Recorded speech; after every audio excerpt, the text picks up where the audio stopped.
শুক্রবার আসানসোল দুর্গাপুর উন্নয়ন পর্ষদের আসানসোল কার্যালয়ের সভা কক্ষে পর্ষদের 152তম বোর্ড মিটিং অনুষ্ঠিত হয়।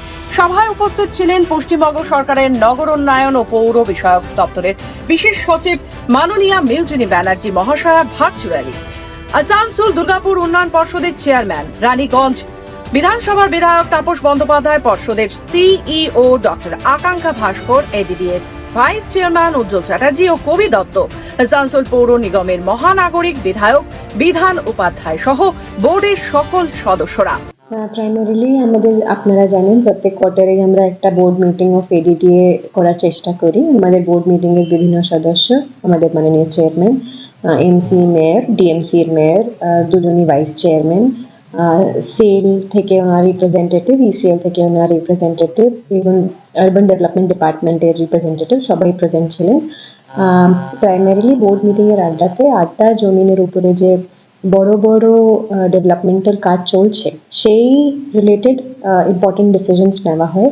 যেমন কোন ল্যান্ডটাকে রেজিউম করতে হয়। আপনারা জানেন যে last year committee of secretaries and chief secretary একটা সিদ্ধান্ত নিয়েছিলেন যে যে জায়গাটিতে লিজ ভায়োলেশন হয়েছে of lease agreement done with the parastatal, সেসব প্লটটাকে রিজিউম করা হবে। সেই হিসাবে আমরা 2-3টে জায়গা রিজাম্পশনের আমাদেরকে বোর্ড সিদ্ধান্ত দিয়েছে। তার সঙ্গে অনেক জায়গা চেঞ্জ অফ ল্যান্ড ইউজ বা চেঞ্জ অফ ট্রেড সে ধরনের প্রপোজালসগুলো যেটা আসে সেটা আজকে বোর্ড তার উপরে আলোচনা করে সিদ্ধান্ত নিয়েছে। এবং কয়েকটা ইম্পর্টেন্ট কোর্ট কেসেস ছিল, যেমন সেলের সঙ্গে আমাদের একটা কোর্ট কেস চলছিল, সেটার উপরে আমরা সিদ্ধান্ত নিয়েছি।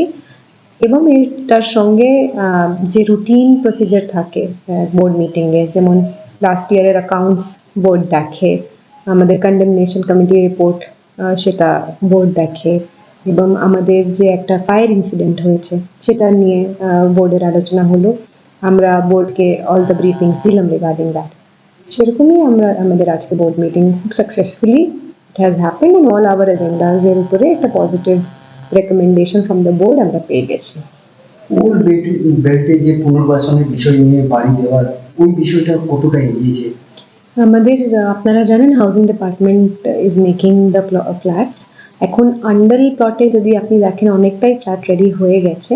আমাদের টার্গেট যত তাড়াতাড়ি হাউজিং ডিপার্টমেন্ট আমাদেরকে হ্যান্ড ওভার করে দেবে সাইজেবল নাম্বার, আমাদের পাবলিশড লিস্ট হিসাবে আমরা নন লিগাল টাইটেল হোল্ডার্সের ওটা department of industries and commerce and এন্টারপ্রাইজের পারমিশন পেয়ে ওদেরকে হ্যান্ড ওভার করে দেবো আমরা।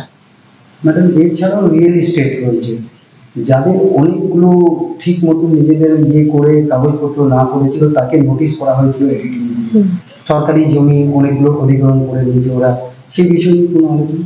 ডেফিনেটলি আমাদের আপনারা আজকে বোর্ড মিটিং এর এজেন্ডাতেও দেখবেন এই ধরনের 2-3টে কেসেস যেখানে যে লিজ এগ্রিমেন্ট ছিল তার ভায়োলেশন হয়েছে, আইদার কনস্ট্রাকশন না করে বা অধিগ্রহণ করে বা অন্য কোনো কনস্ট্রাকশন যেটা অ্যাপ্রুভড কনস্ট্রাকশন ছিল সেটাকে না করে অন্য কিছু কনস্ট্রাকশন করে, সে ধরনের ভায়োলেশনকে বোর্ড খুব সিরিয়াসলি নেয় আর আমরা রিজিউম করে নিই। সেরকমই আমরা কয়েকটা জমি অলরেডি রিজিউম করে ফেলেছি। আর আগে আমাদের চোখের সামনে বোর্ডের সামনে যখনই আসবে, I am sure board will take a very strong decision in this regard.